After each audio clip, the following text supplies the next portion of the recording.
Olá, queridas irmãs, queridos irmãos. Começamos mais um programa, O Espírito da Letra, analisando a obra do Espírito André Luiz através da mediunidade de Francisco Cândido Xavier. Você sabe que o livro é o Ação e Reação.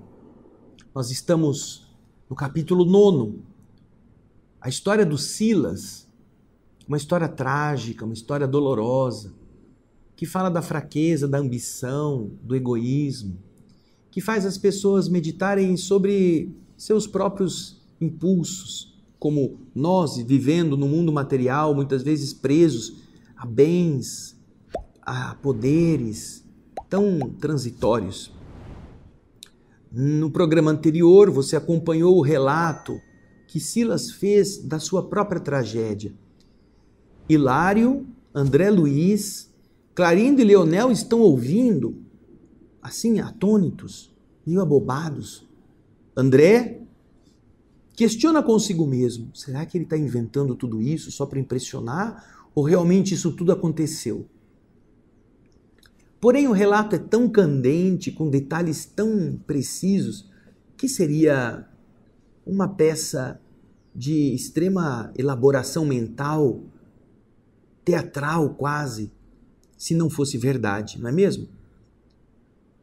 Porém, nós não terminamos, não quisemos interromper o relato do Silas, mas agora resta a interação que acontece no final deste capítulo, quando André, Hilário, Leonel e Clarindo estão ali ouvindo e questionando a consequência, porque o livro é ação e reação. Silas teve uma ação, produziu efeitos, como repará-los, não é mesmo? Então, acompanhe novamente no texto aquilo que nós vamos poder agora ler com calma e comentar também para o nosso próprio aproveitamento dessas lições tão importantes. Vamos ao texto? Vamos lá. Nós estamos vendo o término do relato de Silas, que assim que está terminando, diz o seguinte, como você vê aí no texto.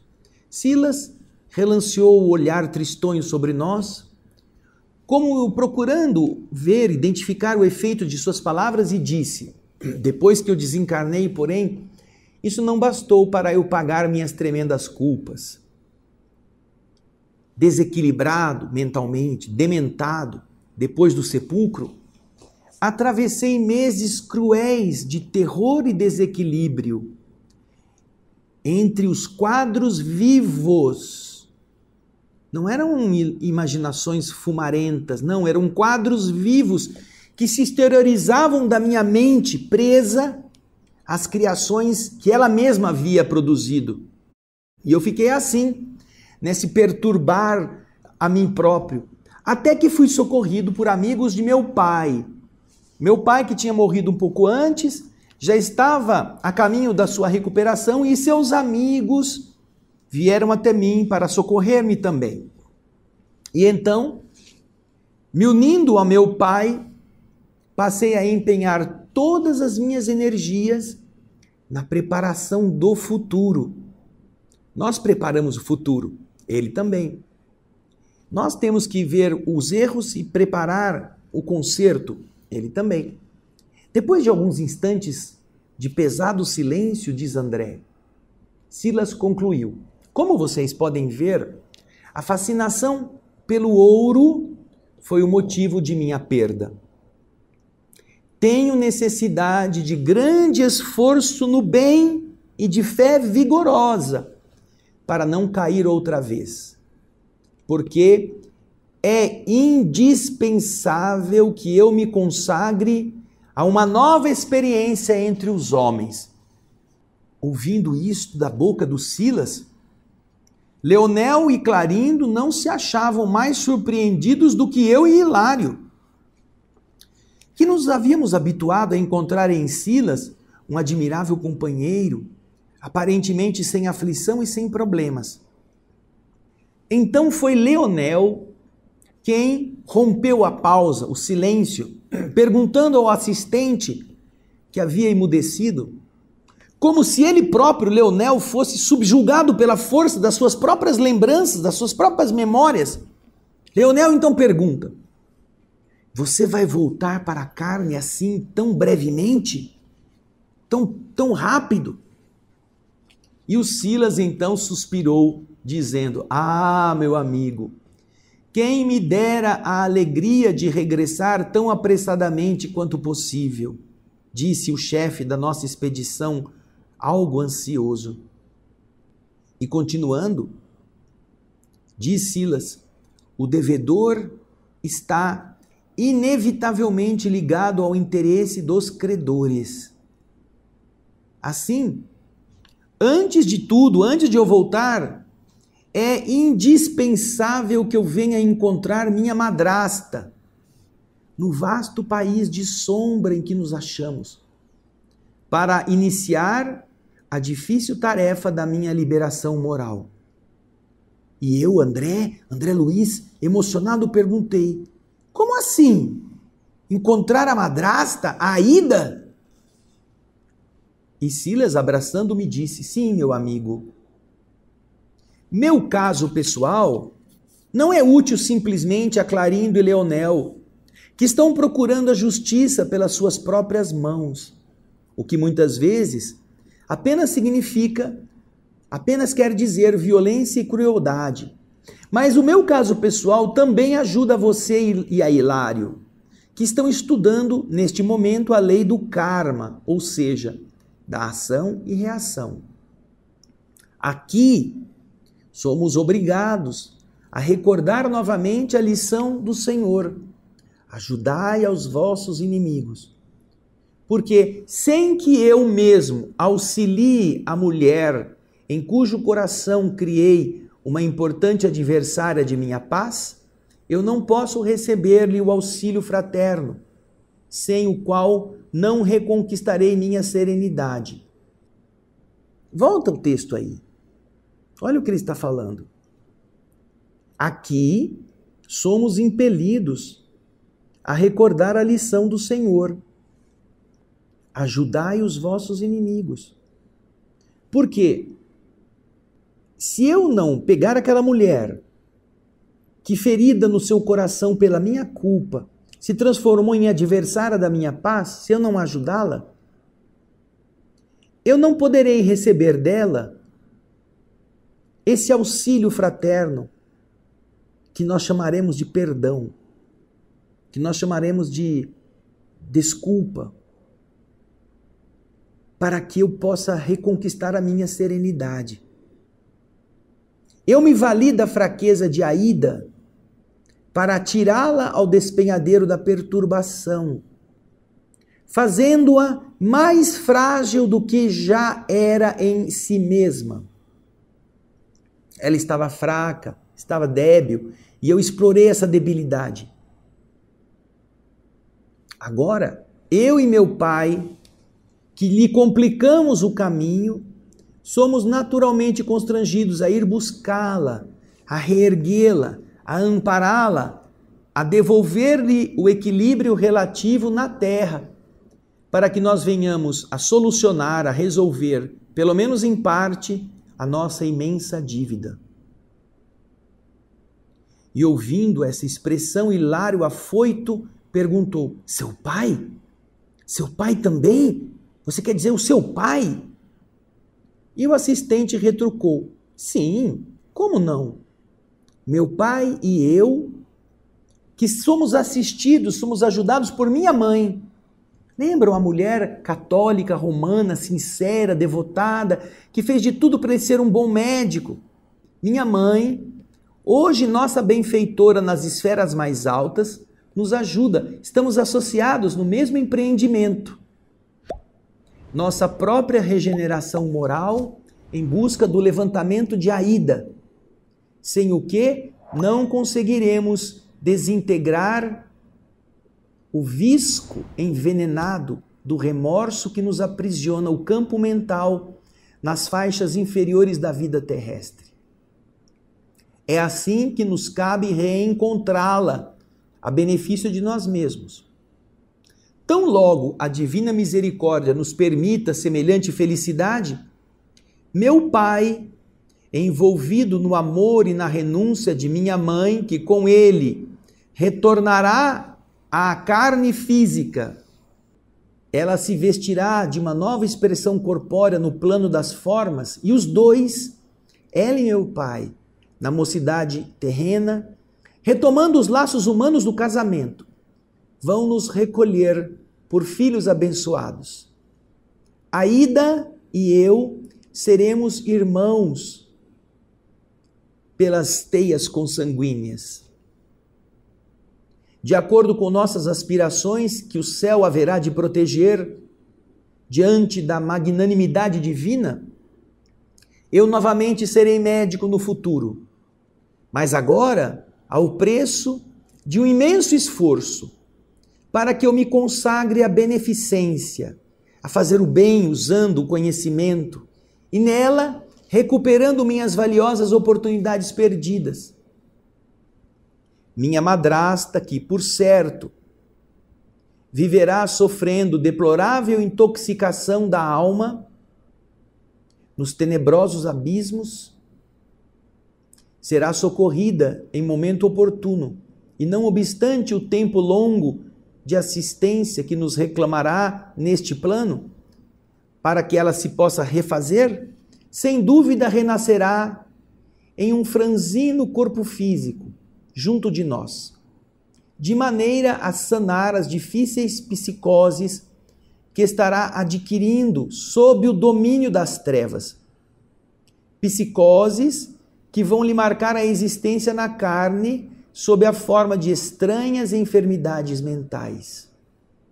Desta maneira, eu serei para ela não apenas o irmão do lar, mas também o enfermeiro e o amigo, o companheiro e o médico, pagando em sacrifício e boa vontade, em afeto e carinho, o equilíbrio e a felicidade que eu lhe furtei. Aqui nós vamos fazer um pequeno hiato. Vamos pensar que se houvesse inferno, os maus estariam lá sofrendo, fustigados por um demônio com um tridente incandescente, ou presos a algemas e correntes pesadas, sofrendo o calor e o fumo do ambiente sulfuroso. E onde estaria essa pobre criatura que foi vítima deles? Talvez no céu, talvez em uma situação estranha, sem poder ser feliz. E todos estariam infelizes. E nós, por muitos anos, fomos ensinados que essa é toda a justiça do universo. Os que têm fraquezas, certamente se permitem vivê-las e vão cair e vão para o mesmo lugar dos algozes. Talvez Aida estivesse no inferno, vendo o sofrimento daqueles que a infelicitaram, mas sofrendo por sua vez do mesmo jeito. Será que Deus não poderia ser um pouco mais criativo, um pouco menos cruel?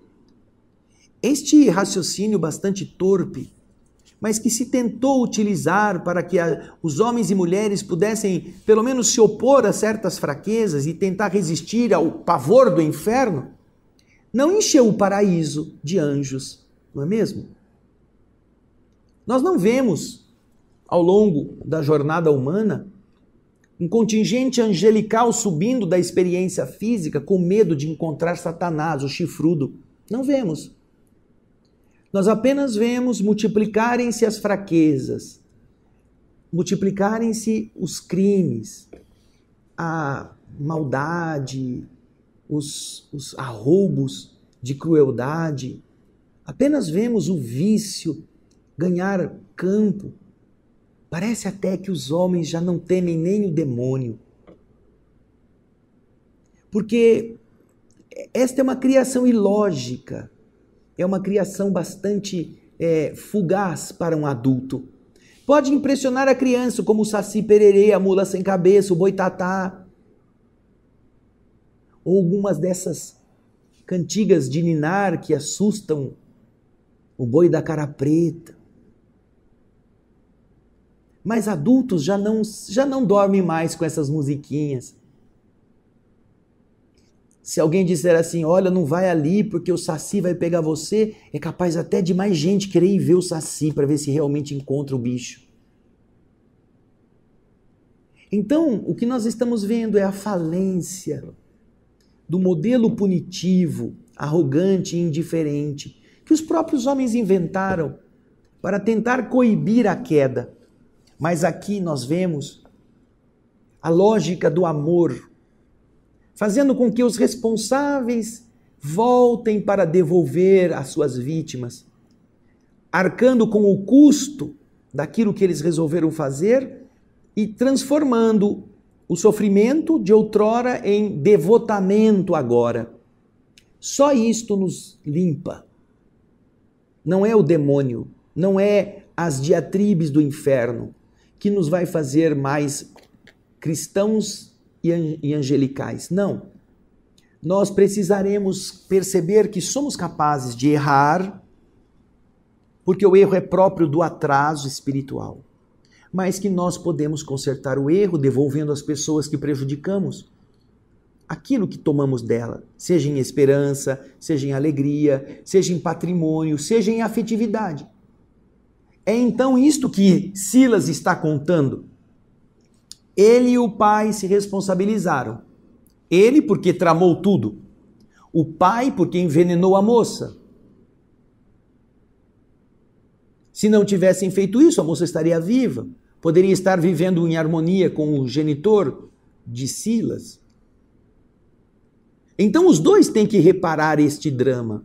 A primeira esposa, um espírito elevado que tentava viver de acordo com os princípios cristãos e educar seu filho e tentar salvar o marido, sem ter sido ouvida. Está agora em níveis superiores e entende a necessidade. Vai estar juntamente com o velho, ligada ao futuro, seja do filho, que agora vai ter que estudar bastante para ser médico, seja da moça, que vai ser filha também, só que com todos os seus problemas, as suas psicoses, porque ela, ao morrer, certamente foi assambarcada, foi assediada pelas entidades trevosas e se deixou levar por vários tipos de vibrações mentalmente contaminantes. E então, nós observamos que, em oposição ao inferno de onde não se sai, encontramos o paraíso na terra, naqueles que estão vendo a possibilidade de se limparem do equívoco, transformando o mal em bem. E ao mesmo tempo dependendo daquelas vítimas para ressarcirem a si mesmos do equilíbrio e da paz. Agora, continua o assistente Silas dizendo, aliás, quem diz é o André Luiz, olha lá, a confissão de Silas valia por todo um compêndio vivo de experiências preciosas. E talvez, por isso mesmo, nós entramos todos em grave meditação. Hilário, porém, como quem não desejava perder o fio do ensinamento, se dirigiu a Silas considerando: Silas, meu caro, disse você que estar aguardando em comunhão com o seu pai, a alegria de reencontrar a madrasta. Como podemos entender a sua alegação? Porventura, com o seu grau de conhecimento, você sofre alguma dificuldade para saber onde ela está? Você está impedido de descobrir o seu paradeiro? Com todo o conhecimento que você tem aqui das relações espirituais, das vibrações, você não consegue encontrar a ida? Estranho isto, pergunta Hilário. E Silas tristonhamente confirma: é, Hilário, é assim, isso mesmo, eu não consigo. E os benfeitores espirituais que atualmente guiam vocês neste caminho, nesta direção, eles também não vão conhecer o paradeiro dela, orientando você e seu pai nos movimentos no sentido de ir encontrá-la e alcançá-la? E Silas confirma: certamente, Hilário, nossos instrutores não padecem a ignorância que me caracteriza no assunto. Eles sabem, entretanto, como acontece entre os homens, também aqui o professor não pode fazer ele próprio os deveres do aluno, sob pena de tirar do aluno o merecimento da lição. Na terra, por muito nos amarem, nossas mães não nos substituem na prisão, quando devamos expiar algum crime. E os nossos melhores amigos não podem chamar a si, em nome da amizade, o direito de sofrer a mutilação que a nossa imprudência nos tenha infligido ao próprio corpo. Não é o meu amigo que vai perder o braço, sou eu, mesmo que ele me ame muito como amigo. Sem dúvida, diz Silas, as bênçãos de amor dos nossos dirigentes têm trazido à minha alma inapreciáveis recursos. Elas me conferem luz interior para que eu sinta e reconheça minhas fraquezas e auxiliam-me a renovação, a fim de que eu possa demandar com mais decisão e facilidade a meta que eu me proponho a atingir. Mas em verdade, Hilário, o serviço de meu próprio resgate é pessoal e intransferível. Os meus amigos superiores não poderão fazer isso por mim. Nessa altura, Leonel e Clarindo, os perseguidores de Antônio Olímpio, estavam ouvindo Silas de boca aberta. Falando de si próprio, o assistente, sem ferir o amor próprio dos dois, o assistente trabalhava de maneira indireta para que os dois, o Leonel e o Clarindo, se entregassem ao reajuste. E pela expressão do olhar, via-se que eles, os dois verdugos, os dois algozes, revelavam agora admirável mudança interior. Hilário pensou alguns instantes e voltou a considerar. Silas, mas todo esse drama que vocês viveram deve estar preso a causas do passado. E o assistente disse, é verdade, certamente. Mas, Hilário, em nossa atormentada região, não há tempo mental para qualquer prodígio da memória. Nós nos achamos presos à recordação das causas próximas de nossas angústias, sendo-nos difícil a possibilidade de penetrar o domínio das causas remotas, porque a situação de nosso espírito é aquela de um doente grave, necessitado de intervenção urgente a favor do próprio reajuste. O inferno, que se exprime nas zonas inferiores da terra, está repleto de almas que, dilaceradas e sofredoras, se levantam clamando pelo socorro da providência divina contra os males que geraram para si mesmas. E a providência divina lhes permite a felicidade de trabalhar com os dardos da culpa e do arrependimento que lhes castigam o coração, em benefício das suas vítimas e dos irmãos cujas faltas se afinem com os delitos que cometeram, para que se reharmonizem tão apressadamente quanto possível com o infinito amor e com a perfeita justiça da lei.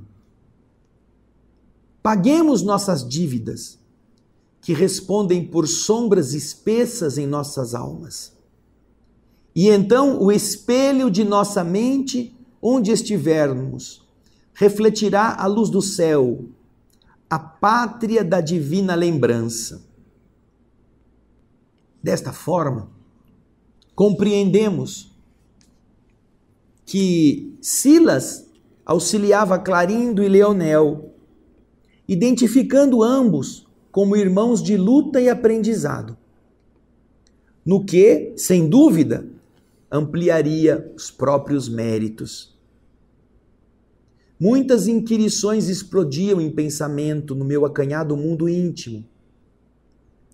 Quem seria o pai amigo? Onde viveria sua abnegada genitora?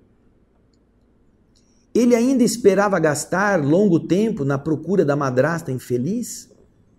Entretanto, a grandeza espiritual do assistente não nos favorecia qualquer pergunta indiscreta. Apenas tive coragem para dizer respeitoso: "Oh, meu Deus, quanto tempo gastamos para refazer às vezes a inconsequência de um simples minuto." "Você tem razão, André", disse o Silas generoso. "A lei é de ação e reação. A ação do mal pode ser rápida, mas ninguém sabe quanto tempo exigirá o serviço da reação, indispensável ao restabelecimento da harmonia soberana da vida, quebrada por nossas atitudes contrárias ao bem." E sorrindo, ele disse: "Por isso mesmo Jesus recomendava às criaturas encarnadas: reconcilia-te depressa com o teu adversário, enquanto você se encontra a caminho com ele. É que espírito algum vai penetrar o céu sem a paz de consciência. E se é mais fácil apagar as nossas querelas e retificar nossos desacertos, enquanto estamos estagiando no mesmo caminho trilhado por nossas vítimas na terra, é muito difícil providenciar a solução de nossos criminosos enigmas quando já nos achamos mergulhados nos nevoeiros infernais. Aí tudo fica turvo, aí a gente não sabe onde estão, mas nós precisamos encontrá-los. Nós precisamos saber onde estão para irmos em busca de tentar consertar o que fizemos de errado." A ponderação era cabível e justa, diz André. Não nos foi possível, porém, prosseguir a conversa. Leonel, cuja impassibilidade reconhecíamos, com grande surpresa para nós, tinha os olhos umedecidos. Era o mais duro dos dois, não é? Era o mais inteligente, mais astuto, o mais frio. O seu irmão, ele era mais grossão, assim, mais tosco. Mas o Leonel não. Porém, já neste caso, o Leonel já tinha os olhos marejados. Silas ergueu os olhos para o alto, agradecendo a bênção da transformação que se esboçava, e recolheu Leonel em seus braços. O desditoso irmão de Clarindo queria falar. Percebemos que ele tensionava referir-se à morte de Alzira no lago. Mas o assistente lhe prometeu que na noite seguinte voltaríamos. Logo após,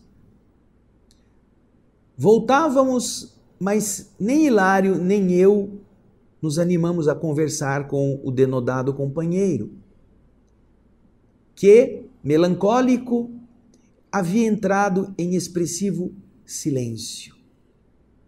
Nós podemos imaginar, não é? O que estava fumegando por baixo desse silêncio. E observamos com a confissão de Silas que nós, para irmos adiante, precisamos voltar à retaguarda e consertar os equívocos. Nos recordamos aqui também, para que você possa ter uma outra fonte de informações, de um outro livro que nós já lemos. Eu e a minha esposa, Solange Godoy, fazemos juntos 2 programas. Um é o Espiritismo Sem Mistério, na TV Mundo Maior, e o outro, também que vai ao ar na TV Mundo Maior, é o Alegria de Viver. Alegria de Viver, que era um programa de rádio e que agora também passa na rádio e na TV. Neste programa Alegria de Viver, nós lemos um livro muito especial. O livro se chama Voltei, de autoria espiritual de Irmão Jacó, que na Terra foi um empresário que veio ao Brasil e aqui se enraizou, muito bem sucedido no Rio de Janeiro, nos idos do começo do século XIX, do século XX, aliás, Frederico Figner. Ele era um revendedor dos fonógrafos de Edison, daqueles discos de vinil antigos. E ele, quando desencarna, ele tem a vontade de escrever a sua história. E nesse livro Voltei, encontramos justamente esta postura. Ele se vê do outro lado, apesar de ser membro da Federação Espírita Brasileira quando estava encarnado, era um homem probo, um homem honesto, um homem muito rigoroso. Ele desencarna e se vê do outro lado em uma condição apagada, ele não tinha luz própria. Todos os seus amigos, espíritos que já tinham passado pela desencarnação, quando se relacionavam, traziam uma iluminação, uma atmosfera vibratória que o circundava. Mas ele, que na Terra havia sido espírita, que havia ido nas reuniões mediúnicas, que havia conversado com entidades, que havia visitado antros de bêbados para ajudá-los, ele não tinha iluminação. E isto o incomodava. Quando acontece, depois de ele ter chegado ao seu destino, no plano espiritual, o aniversário de 30 dias que ele já estava lá, realiza-se num grande teatro daquela comunidade uma cerimônia de boas-vindas ao irmão Jacó. Então, engalana-se o teatro, muitos espíritos se apresentam ligados a ele, que estavam acompanhando, mas ele está apagado, ele se sente envergonhado por isto. Então, diante de uma noite tão feérica, tão bela, quando ele entra no salão, ele vê um grupo de espíritos que também não tem luz, que tinham ido para lá e que na Terra faziam parte daquela equipe que o ajudava nos trabalhos mediúnicos, na casa onde ele trabalhava, na Federação Espírita Brasileira. Ele então imediatamente se une a esses que não tinham luz. E ali, de viva voz, ele conta para todos os que estavam presentes todos os seus erros. Por que ele não tinha luz? O que ele tinha feito de errado, o que ele tinha feito de mal, o arrependimento que ele carregava, a vergonha que ele tinha. Ele se confessa publicamente. Tal era o peso de seus erros na sua consciência, que estava externado pela sua falta de iluminação. Vemos aqui a mesma situação. Silas agora conta, mas não com o propósito de se autoflagelar, apesar disso não ser gostoso, mas com o propósito de ser ele próprio a lição que ajude aqueles dois espíritos vítimas da maldade humana, que apesar de terem a chance de vencerem esses problemas pela capacidade de perdoar, há anos se incumbiam de vingar a morte, atacando o pai, seu irmão, Antônio Olímpio, e depois o filho, o Luiz. E ao invés de ajudar Luiz a ser um bom fazendeiro, um administrador competente, o que ampliaria inclusive os ganhos do patrimônio que eles diziam pertencer a eles, eles fustigavam Luiz para que ele ficasse avarento, que ele ficasse apegado, que ele deixasse tudo cair aos pedaços. Mas eles não tinham ideia das consequências, não sabiam como isso poderia gerar malefícios para eles mesmos. Então, o Silas, ao contar a sua tragédia, que é no mesmo sentido do equívoco de Leonel e Clarindo, ao mesmo tempo em que ele se penitencia, mostrando seus problemas, ele também serve de exemplo para Leonel e Clarindo. Porque o que vai acontecer com Silas, eles começam a entender que faz parte de uma lei do universo, vai acontecer com eles também. E é isto que faz agora este outro, o mais endurecido, o mais frio, pensar sobre si mesmo, pensar sobre seus erros. colocar-se na história, percebendo os resultados nocivos, porque tanto quanto o Silas tramou as coisas para que a Ida fosse afastada, o que gerou a morte pelo envenenamento, tanto Silas quanto Laurindo e o seu irmão, Leonel e o seu irmão, tanto um quanto o outro fizeram a mesma coisa, porque a Alzira, a esposa do Antônio Olímpio, 6 anos depois que eles haviam morrido afogados, é induzida pela ação obsessiva a que ela também, num acesso de loucura, mergulhe nas águas do mesmo lago e lá morra afogada. Este homicídio, Clarindo e Leonel carregam na consciência. Do mesmo jeito que Silas e o seu pai promoveram a desgraça daquela moça. Então agora, depois de ter ouvido todo o relato, Leonel veste a carapuça, vamos dizer assim, não é? E Leonel então quer tomar a palavra, quer contar sua trajetória. Mas é aí que Silas dá tempo para que o ensinamento ficasse gravado mais tempo na mente. E então promete que na noite seguinte eles voltariam ali para que Leonel pudesse contar a sua história, pudesse dizer o que vai dentro de sua alma. Vocês percebem que esta terapêutica não é a terapêutica da crítica, não é a terapêutica de apontar o dedo e falar: você está fazendo uma coisa ruim, você está fazendo uma coisa que não é boa. Porque quando a pessoa escuta isto, ela se sente acusada, ela se sente emparedada por uma lança que a fustiga. Então a postura de quem está assim é de se defender, é de fugir da ameaça.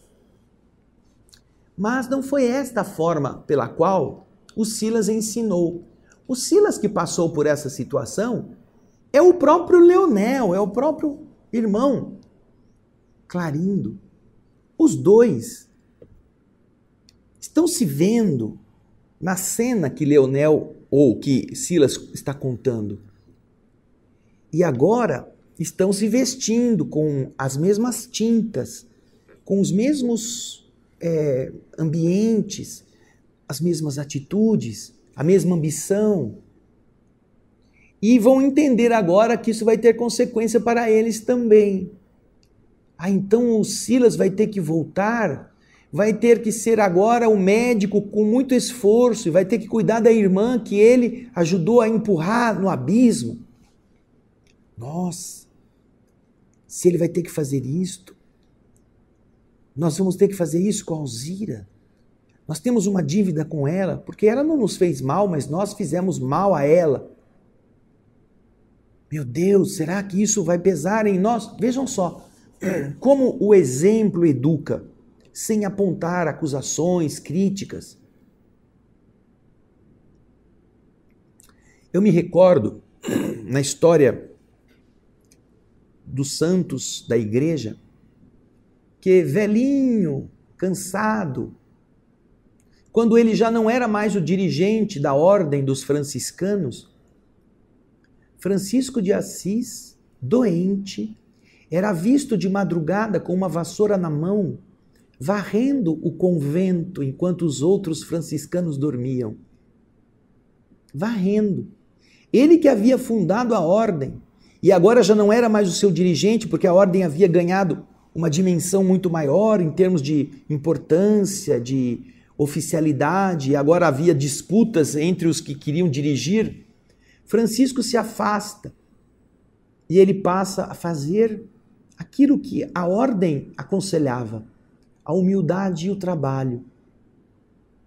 E então, enquanto os monges dormiam, ele pegava uma vassoura e ia varrendo o corredor do convento, daquele lugar onde eles moravam, para que aqueles que vissem pensassem: nossa, o homem que gerou isto tudo está varrendo o chão E eu estou dormindo, eu estou me preocupando com coisas, eu estou querendo ser o que lidera.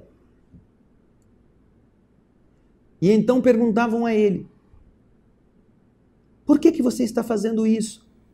E Francisco respondia, estou fazendo isso para que eles não se esqueçam dos nossos valores, dos nossos princípios. Não adianta eu falar, não adianta eu dizer que eles estão se afastando. Eles precisam ver o que eu estou fazendo, porque esse é o único discurso que realmente vai calar nas suas consciências. E ele não dizia aos outros que ele estava fazendo, ele apenas fazia.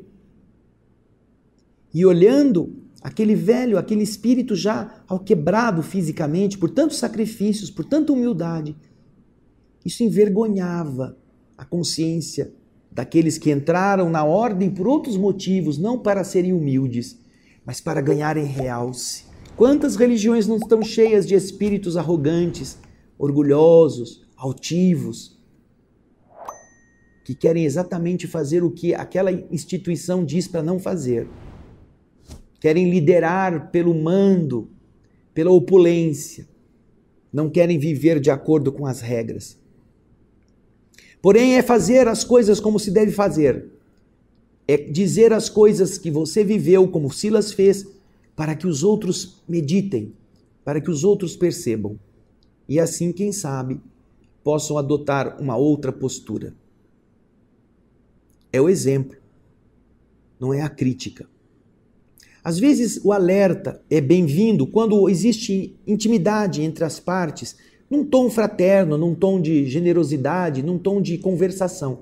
Mas na maior parte das vezes, a melhor forma de você ensinar é você fazer, para que os outros vejam e se posicionem.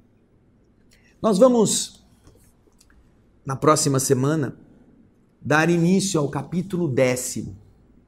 Nós vamos ao entendimento, porque como havia prometido Silas, na noite seguinte voltaria, para que Leonel pudesse, depois de ter pensado durante aquele período, falar também sobre suas experiências.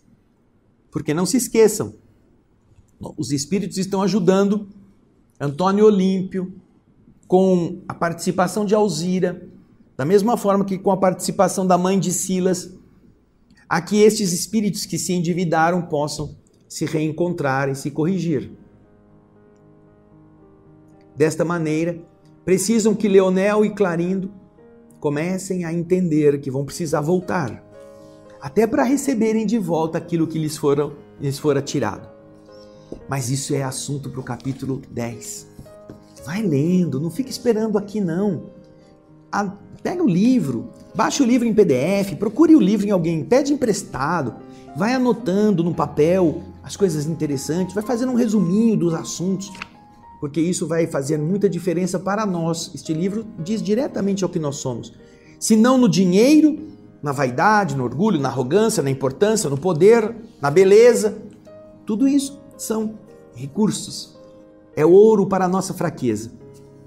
Mas eu espero você no próximo programa. Agradeço muito todas as participações, os comentários, as mensagens, os e-mails, tudo que você tem feito para que outras pessoas também possam conhecer o espírito da letra. E isso é um benefício que você faz para outras pessoas sem custar nada a você, mas a beneficiar muito os que você ajuda a encontrar este caminho. Obrigado pela sua participação, obrigado pela sua audiência. Até o próximo Espírito da Letra e muita paz.